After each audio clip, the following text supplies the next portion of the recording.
नमस्कार, आप देख रहे हैं न्यूज वन इंडिया। मैं हूं आपके साथ कीर्ति बिंदल और बुलेटिन का आगाज बड़ी खबर के साथ करें मथुरा से। बीजेपी जिला अध्यक्ष मधु शर्मा ने इस्तीफा दिया है। मथुरा में बीजेपी के अंदर आपसी कलह खुलकर के सामने आई है। मधु शर्मा ने बीजेपी के विधायकों पर गंभीर आरोप लगाए हैं। जिला कोऑपरेटिव बैंक के चुनाव को लेकर के कलह सामने आई है। अपने अपने परिवार के लोगों को लड़ाने का आरोप लगाया है। पहले भी कई बार जनप्रतिनिधियों के खिलाफ मोर्चा खोल चुकी है। तो बड़ी खबर आपको बता रहे हैं, जिला कोऑपरेटिव बैंक के चुनाव को लेकर के कलह आई सामने। और इसी के साथ साथ आपको बताएं, अपने अपने परिवार के लोगों को लड़ाने का आरोप है। तो ये बड़ी खबर आपको बता रहे हैं, पहले भी कई बार जनप्रतिनिधियों के खिलाफ मोर्चा खोल चुकी हैं। बीजेपी जिला अध्यक्ष मधु शर्मा ने दिया इस्तीफा। तो बड़ी खबर आपको बता रहे हैं।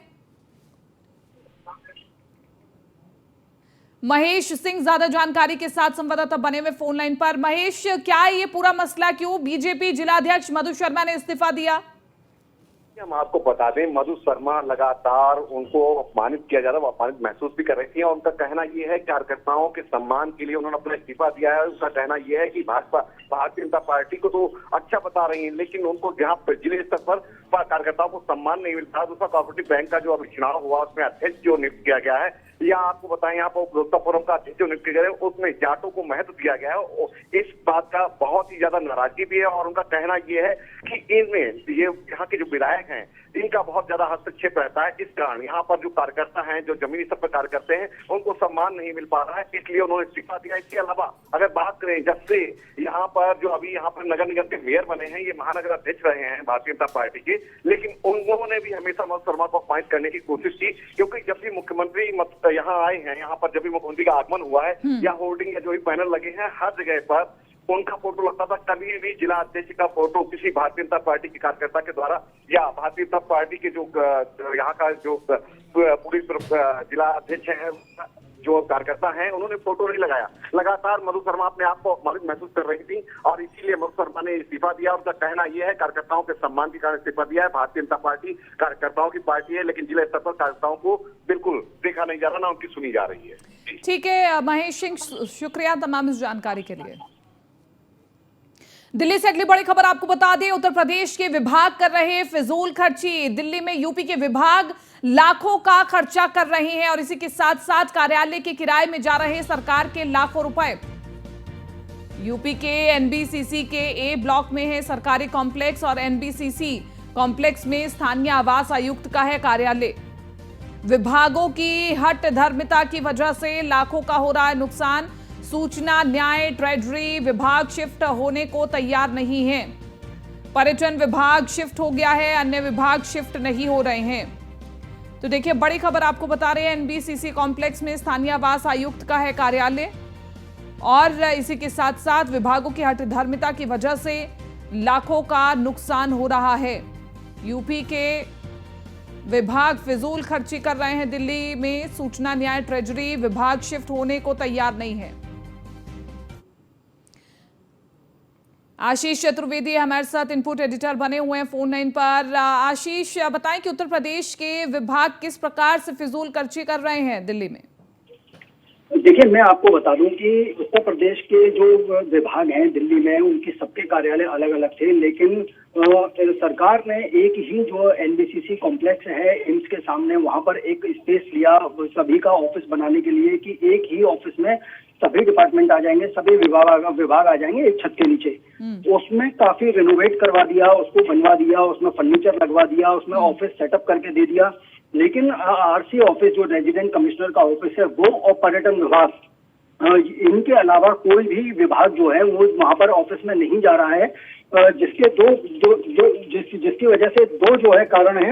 मैं पहले आपको बता दूं कि ये जो सूचना विभाग है वो जनपद पे है, कनॉट प्लेस पर, और जो लीगल जो न्याय विभाग है वो आईटीओ पर है, और जो ट्रेजरी डिपार्टमेंट है वो यूपी भवन में चलता है। सबसे बड़ी बात यह है कि सूचना विभाग और ये जो न्याय विभाग है, इनका किराया जाता है, क्योंकि पहले से भी ये ऑफिस में बने हुए हैं, वहां पर विभाग चल रहे हैं ऑफिस में, उनका किराया जाता है। जब ये ऑफिस ले लिया सरकार ने, जब वहां पर ऑफिस बन गए, उसके बाद में भी ये शिफ्ट नहीं होना चाह रहे हैं। ये क्यों शिफ्ट नहीं होना चाह रहे हैं ये वही जाने, क्योंकि सूत्रों का कहना ये है कि कोई भी डिपार्टमेंट ये नहीं चाहता है कि हम रेजिडेंट कमिश्नर के अंडर में काम करें, वो फ्री हैंड काम करना चाहता है। इसी वजह से ये डिपार्टमेंट जो है वो वहां शिफ्ट नहीं होना चाह रहे हैं। हाँ। जिसकी वजह से दोहरा खर्च जो है उत्तर प्रदेश सरकार के ऊपर जो है वहन करना पड़ रहा है। भारी जो है हठधर्मिता की वजह से जो है उनको किराया देना पड़ रहा है, जबकि इनका ऑफिस। इसमें एक बात ये भी बताएं, तो इस प्रकार के मामलों में क्या किसी प्रकार की कार्रवाई भी बनती है ऐसे विभागों पर? देखिए, जब स्पेस ले रहे थे तब रेजिडेंट कमिश्नर ने सभी डिपार्टमेंटों के जो प्रमुख थे उनको बुलाया था, मीटिंग ली थी, उनसे बाकायदा पूछा था कि आपको कितना स्पेस चाहिए। सबने अपनी रिक्वायरमेंट दी। आरसी ऑफिस की जो रिक्वायरमेंट थी उसके अकॉर्डिंग वहां पर ऑफिस बनाया गया। पर्यटन विभाग के जो रिक्वायरमेंट थी उसके अकॉर्डिंग वहां ऑफिस बनाया गया। इसी तरह से सूचना, न्याय, ट्रेजरी, इन सब विभागों के अंतर्गत जो है जब उन्होंने बताया कि इतने स्पेस की हमको आवश्यकता है, वो वहां पर दिए गए। लेकिन उसके बाद में जब ये ऑफिस बन गए, 2 डिपार्टमेंट ऑलरेडी वहां पर चल रहे हैं, लेकिन और ये अन्य जो 3 विभाग हैं वो नहीं जा रहे हैं। ट्रेजरी विभाग का कह सकते हैं कि ट्रेजरी विभाग यूपी भवन में चल रहा है, इसीलिए उसका किराया नहीं देना पड़ता है। लेकिन जो सूचना विभाग है और जो न्याय विभाग है, लीगल सेल का डिपार्टमेंट है, वो जो है उनका किराया अतिरिक्त तो उस भवन का देना पड़ रहा है, उस बिल्डिंग का देना पड़ रहा है जहां वो अभी वहां पर ऑफिस मौजूद है। यदि ये ऑफिस भी वहां पर शिफ्ट हो जाएंगे तो उत्तर प्रदेश सरकार का जो किराया जा रहा है, जो फिजूल खर्ची इसमें हो रही है, वो बंद हो जाएगी। ठीक है आशीष, शुक्रिया तमाम इस जानकारी के लिए और बातचीत के लिए।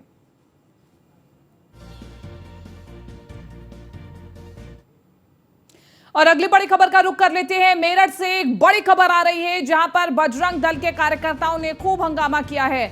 बजरंग दल कार्यकर्ताओं ने खूब हंगामा किया। मेरठ से बड़ी खबर आपको बता रहे हैं। और इसी के साथ साथ एक धर्म विशेष के युवक के साथ हिंदू युवती को देख हंगामा किया जम करके। युवक और युवती शॉपिंग करने बाजार पहुंचे थे और ऐसे में बजरंग दल के कार्यकर्ता भी वहां पहुंच गए। बजरंग दल के कार्यकर्ताओं ने लगाया लव जिहाद का गंभीर आरोप। तो देखिए, सूचना पर पुलिस पहुंची, युवक युवती को थाने ले गई। इसी के साथ साथ आपको बताएं, थाने में युवक युवती से पूछताछ कर रही है पुलिस।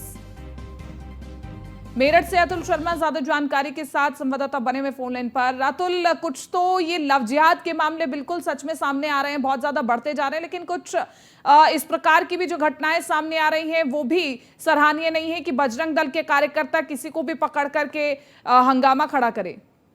देखिए, मेरठ के थाना लालकोटी क्षेत्र का मामला है जहां पर बजरंग दल के कार्यकर्ताओं ने हंगामा किया है। एक हिंदू युवक एक मुस्लिम युवक के साथ पेट बाजार में अपना सामान खरीदने के लिए पहुंचे थे, लेकिन उसी बीच बजरंग दल के कार्यकर्ताओं ने जमकर हंगामा किया और साथ ही युवक और युवती को पुलिस को सौंपा है। कुछ दिन पहली बात की जाए तो मुस्लिम युवती के साथ एक हिंदू युवक इसी पेट बाजार में घूमता हुआ पकड़ा गया था, जिसमें AIMIM के कार्यकर्ताओं ने खूब मारपीट की थी और गाली गलौज की थी, जिसके बाद जो लड़की थी उसके साथ छेड़खानी की थी। पुलिस ने मुकदमा दर्ज कर कार्रवाई की थी, लेकिन दोबारा देखा जाए तो इस वक्त जो धर्म का ठेकेदार बने हुए हैं इन लोगों पर पुलिस कब कार्रवाई करेगी, सबसे बड़ा सवाल है। AIMIM मुस्लिम पक्ष की तरफ से इस तरह से हंगामा करता है, वही बजरंग दल हिंदू पक्ष की तरफ से इस तरह से हंगामा करता हुआ नजर आता है। कानून व्यवस्था की बात की जाए तो लगातार ये लोग फलीता लगाते हुए नजर आ रहे हैं। उत्तर प्रदेश के अंदर लव जिहाद को लेकर के अगर बात की जाए तो मुख्यमंत्री का साफ निर्देश है, किसी भी तरह से लापरवाही बर्दाश्त नहीं की जाएगी, लेकिन उसके बावजूद देखा जाए तो ये धर्म के ठेकेदार मेरठ में कानून व्यवस्था पर लगातार सवाल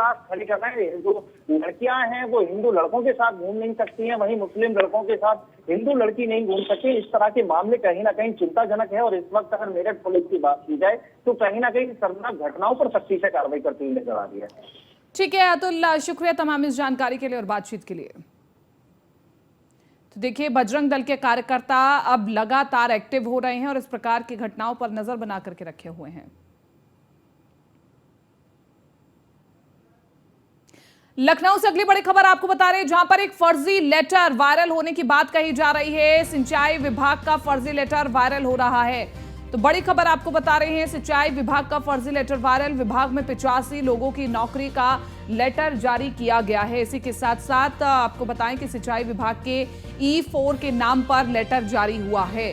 ये लेटर भी हम आपको दिखा रहे हैं, न्यूज़ वन इंडिया के पास लेटर मौजूद है। सहायक अभियंता, अवर अभियंता, कंप्यूटर ऑपरेटर की भर्ती का लेटर जारी किया गया है और ये फर्जी लेटर है। आपको बता दें, लेटर में अनिल गर्ग को प्रमुख अभियंता और विभागाध्यक्ष बना दिया गया। इसी के साथ साथ नौकरी का फर्जी लेटर जारी होने के बाद हड़कंप मच गया और इसके ऊपर जांच होनी शुरू हो गई है। सिंचाई विभाग का फर्जी लेटर वायरल किया गया है और इसी के साथ साथ आपको बताएं कि विभाग में 85 लोगों की नौकरी का लेटर जारी हुआ है। ये लेटर किसने जारी किया, इसके पीछे कौन है, इस पर जांच होगी। क्या ये किसी की शरारत और क्या ये सोची समझी साजिश है? तो बड़ी खबर आपको बता रहे, सहायक अभियंता और अभियंता का नाम भी इसमें शामिल।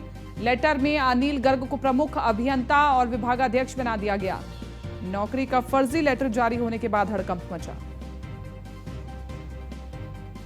लखनऊ से बड़ी खबर देखिए, सिंचाई विभाग का फर्जी लेटर वायरल हो रहा है। न्यूज़ 1 इंडिया के पास वायरल लेटर है जो कि आपको दिखा रहे हैं हम। आखिरकार ये लेटर किसने जनरेट किया, किसने ये लेटर बनाया है, बड़ा सवाल है।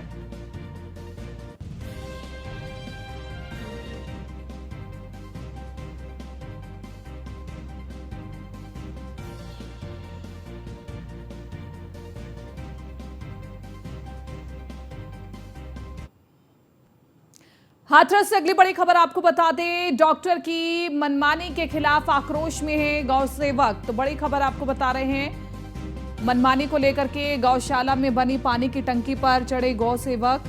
बीमार गायों के इलाज न किए जाने से नाराज हैं गौ सेवक। गौ सेवकों में आक्रोश, गायों के इलाज की मांग की जा रही है। डॉक्टर को सस्पेंड करने और गायों का इलाज करने की अब डिमांड की जा रही है गौ सेवकों की ओर से। सादाबाद कोतवाली क्षेत्र के आगरा रोड स्थित गौशाला का यह पूरा मामला बताया जा रहा है। तो डॉक्टर की मनमानी के खिलाफ आक्रोश में है गौ सेवक। निश्चित तौर पर सभी समाज सेवियों को और गौ सेवियों को दुख होता है जब गाय बीमार होती है तो इलाज के लिए डॉक्टर नहीं मिल पाते। शुभम गुप्ता ज्यादा जानकारी के साथ संवाददाता बने हुए फोन लाइन पर। शुभम, कितने समय से इन गायों का इलाज नहीं हो रहा था और आखिरकार डॉक्टर क्यों नहीं आ रहे हैं इलाज करने के लिए? जी बिल्कुल, आपको बता दें, हमारे हाथरस के सादाबाद क्षेत्र में ये आगरा रोड पर गौशाला है। इसका मामला बताया जा रहा है। ग्रामीणों का आरोप है कि काफी लंबे समय से यहाँ डॉक्टर नहीं आए थे, इसके कारण गायों को काफी परेशानी हो रही थी। कई बार शिकायत भी की जा चुकी है, लेकिन उनके नहीं आने पर उन्होंने कहा है कि प्रशासनिक अधिकारियों को भी बताया गया था, लेकिन नहीं आए। जिससे नाराज होकर ग्रामीणों ने आज पानी की टंकी पर छड़कर नाराज होकर प्रदर्शन किया है। जी, क्या वो शांत हो गए गौ सेवक और इस पर संज्ञान लिया गया मामले का? जी बिल्कुल, जब जैसे प्रशासनिक अधिकारियों को इस बात की सूचना मिली तो प्रशासनिक अधिकारी मौके पर पहुंचे और ग्रामीणों को समझा बुझाकर नीचे उतारा गया है और तुरंत मामले का संज्ञान लेकर कार्रवाई करने की आश्वासन भी दिया गया है। जी, इस जानकारी के लिए और बातचीत के लिए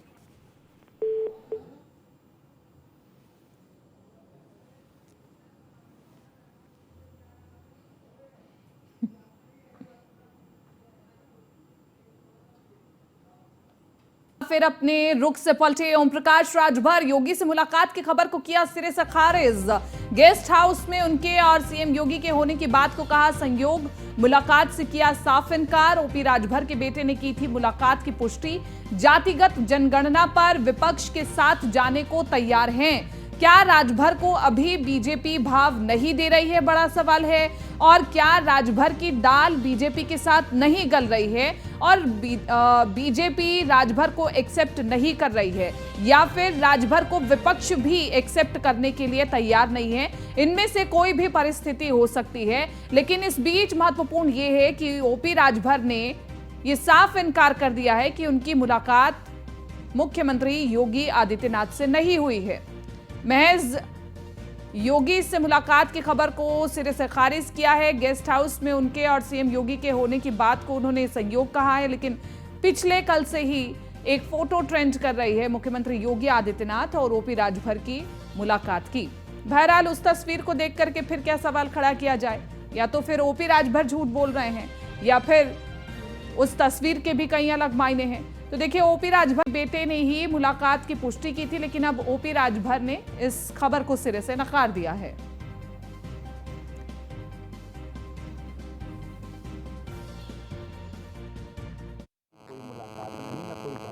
नहीं, आपके बेटे लगातार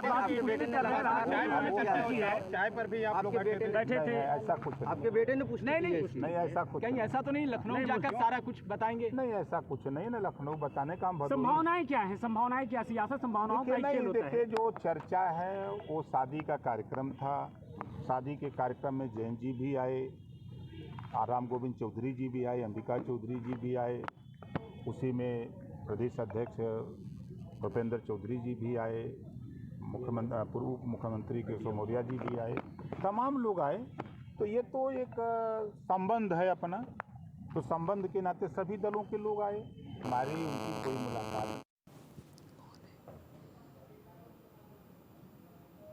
अरुण राजभर हमारे साथ बने हुए हैं बातचीत के लिए फोन लाइन पर। अरुण राजभर जी, आपका पहले स्वागत है। आप ही ने पुष्टि करी थी कि ओपी राजभर जी की मुलाकात हुई मुख्यमंत्री योगी आदित्यनाथ से, और अब इसको सिरे से खारिज किया जा रहा है। देखिए, सुहेल देव भारतीय समाज पार्टी के राष्ट्रीय अध्यक्ष माननीय ओम प्रकाश राजभर जी अपने 2 दिवसीय दौरे पर बनारस गए थे, जिसमें भदोही कार्यक्रम करना था और अम्बेडकर नगर और अयोध्या में कार्यक्रम करते हुए लखनऊ जाना था। अब उसमें जो पुरानी तस्वीर थी, जो माननीय योगी आदित्यनाथ जी से मुलाकात करना था, जब हम भर और राजभर जाति को अनुसूचित जनजाति में शामिल कराने के लिए प्रस्ताव भिजवाने के लिए मुलाकात किए थे, तो एक बार हमने प्रेस कॉन्फ्रेंस करके यह बात बताई थी। तो वही फोटो कुछ विरोधी द्वारा ये फटाई जा रही है या इस तरह मीडिया में लाई जा रही है कि इस तरह के मुलाकात हो रही है, लेकिन किसी तरह का मुलाकात ये सच है कि सर्किट हाउस में एक ही साथ सभी लोग रुके थे। उनका कमरा 8 नंबर था और माननीय मुख्यमंत्री जी का कमरा 11 नंबर था। अच्छा। तो अब उसमें उनका कार्यक्रम दूसरा था, हमारा कार्यक्रम दूसरा है। जब ऐसी कोई बात होगी कि नहीं हमारी मुलाकात उनसे होनी है या कोई गठबंधन की बातें हैं, तो यह सार्वजनिक मंचों पर पार्टी आकर के बता देगी और जनता के बीच में बता देगी। हमने कभी छुप करके कोई बातें नहीं किया है, हमने हमेशा से सार्वजनिक बातें किया और हर चीज सच्चाई के साथ रखने का काम किया है। कुछ मीडिया सूत्रों के हवाले से जो खबर चल रही है, ये पूरी तरीके से निराधार खबर चल रही है, किसी प्रकार की सत्यता उसमें नहीं है। हाँ, हमारी मुलाकात पूर्व में 8 दिन पहले 10 दिन पहले हमारी हुई थी। ये हमारी शादी को लेकर के कार्ड देना था और कार्ड देने के बाद माननीय मुख्यमंत्री जी ने उसको सम्मान स्वीकार किया और उन्होंने अवनीश अवस्थी जो पूर्व उनके सलाहकार हैं उनको लगाया और वो आए, हमारे घर तक आए, उन्होंने आशीर्वाद भी दिया, माननीय मुख्यमंत्री जी का शुभकामना संदेश भी दिया। तो अब उन्होंने अगर संदेश दिया तो मैंने आभार व्यक्त कर दिया। आप लोग चैनल के माध्यम से आभार व्यक्त करते हैं कि माननीय मुख्यमंत्री जी हमारे जैसे छोटे वर्गों के कार्यकर्ताओं को भी सम्मान दे रहे हैं और आशीर्वाद दे रहे हैं। और माननीय प्रधानमंत्री जी को भी धन्यवाद देंगे कि उन्होंने भी सम्मान दिया। लेकिन श्री अखिलेश यादव ने जिस तरह मजाक उड़ाने का प्रयास किया है कि अति पिछड़ों को उन्होंने कहा कि छोटे आशीर्वाद है, तो प्रधानमंत्री का आशीर्वाद अगर उनको छोटा लग रहा था तो बड़ा आशीर्वाद देने के लिए मैंने भी उनको आमंत्रित किया था, क्योंकि हम अति पिछड़े वर्ग से आते हैं। इसलिए उनको ये नहीं समझ में आ रहा है कि अति पिछड़ों को भी सम्मान मिलना चाहिए, अति पिछड़ों को भी आशीर्वाद मिलनी चाहिए। तो आने वाले अच्छा, अरुण राजभर जी, इस बीच चर्चा ये भी है कि आपकी पार्टी की सुभाषपा की दाल बीजेपी से नहीं गल रही है, विपक्ष भी सुभाषपा को एक्सेप्ट करने के लिए तैयार नहीं है, क्योंकि बार बार रुख बदल लेते हैं ओपी राजभर। देखिए, दाल कहाँ गल रही है कहाँ नहीं गल रही है ये चैनल और या बाकी लोग तय नहीं करेंगे, ये तो हमारी पार्टी हमारा नेतृत्व तय करेगा। लेकिन जब दाल गल जाएगा तो आप भी उसमें खाने के लिए हम आपको निमंत्रण देंगे कि आइएगा, उस दाल में कितने अच्छे स्वाद हैं वो भी हम आपको दिखाएंगे, खिलाएंगे, अच्छे से आपको पता चल जाएगा। लेकिन अभी इस तरह की कोई बातें नहीं है, समय आएगा उसकी। देखिए, राजनीति में संभावनाएं कब कहाँ बदल जाए कोई नहीं जानता है। और सच बात ये है, ओपी राजभर जी कह रहे हैं कि जातीय जनगणना में हम विपक्ष के साथ हैं, अगर वो हमें बुलाते हैं तो हम इसको एक्सेप्ट करेंगे। तो आगे क्या प्लान है, आप विपक्ष के साथ जाएंगे? जातीय जनगणना तो समाज जनहित के मुद्दा है ना, उससे आज तो गिनती होगी पत्रकार इस धरती कितने हैं, तो कितने स्थान में तमाम जातियां रहती हैं, सब गिनती होगी। और कौन कौन किस क्षेत्र में ज्यादा डेवलपमेंट में गया है, किसको नौकरियां मिली है, कितनी छूट गया है, किसको आज तक कुछ पाए नहीं है, तो ये तो जनगणना तो सबको कराना चाहिए। हम तो कह रहे थे कि सपा की सरकार। अच्छा, अरुण राजभर जी, मेरा एक और महत्वपूर्ण सवाल है, आखिरी सवाल ये रहेगा आपसे कि आपकी पार्टी का तत्कालीन एक्शन ऑफ प्लान क्या है पार्टी को लेकर के, आगे पार्टी कैसे बढ़ेगी? देखिए, सुहेल देव भारतीय समाज पार्टी जनता के बीच में 24 और हम 32 लोकसभा सीटों पर अपने कार्यकर्ताओं को लगाया है। हमने हर बूथ पर 61 पदाधिकारी चयनित करने के लिए हमने कार्यकर्ताओं को निर्देशित किया है और हर लोकसभा में हमने कोऑर्डिनेटर नियुक्त किया है और उस कोऑर्डिनेटर के निर्देश पर सभी राष्ट्रीय कार्यकर्ता लोग उस पर काम करेंगे और अच्छे से वहाँ संगठन को धार। देखिए, जब हमारा संगठन मजबूत रहेगा, जनता के बीच में काम होगा, तो मुझे ऐसा उम्मीद है कि 2017 में जिन जिलों में भारतीय जनता पार्टी सभी जिलों की सीटें जीती थी और 2022 में वो सभी सीटें हारी हैं। तो कहीं न कहीं मेरी ताकत का आकलन सभी दलों को है और आने वाले समय में जो भी दल हमारे साथ खड़े होंगे या हमारे विचारधारा के साथ जुड़ेंगे हमको फायदा होगा। सुहेलदेव भारतीय समाज पार्टी आगे बढ़ेगी। ये सच है कि 80 लोकसभा सीटें हैं और दिल्ली के सफर उत्तर प्रदेश से तय होता है और सुहेलदेव भारतीय समाज पार्टी जिस सफर के साथ खड़ी दिल्ली का रास्ता उधर। चलिए ठीक है, बहुत बहुत शुक्रिया हमारे साथ जुड़ने के लिए। अरुण राजभर महासचिव सुभाषपा से हमारे साथ जुड़े हुए थे और वो बता रहे थे कि उनकी कोई मुलाकात नहीं हुई है। अगर मुलाकात राजनीति के मायने से होती तो हम एक सार्वजनिक मंच पर जाकर के जरूर सभी के साथ साझा करते। और ऐसा भी नहीं है कि बीजेपी से उनकी दाल नहीं गल रही है, जब भी जिस भी पार्टी के साथ जाना होगा बताएंगे। लेकिन इस बीच बड़ा सवाल यह है कि बार बार अपना रुख आखिरकार क्यों ओपी राजभर बदल रहे हैं?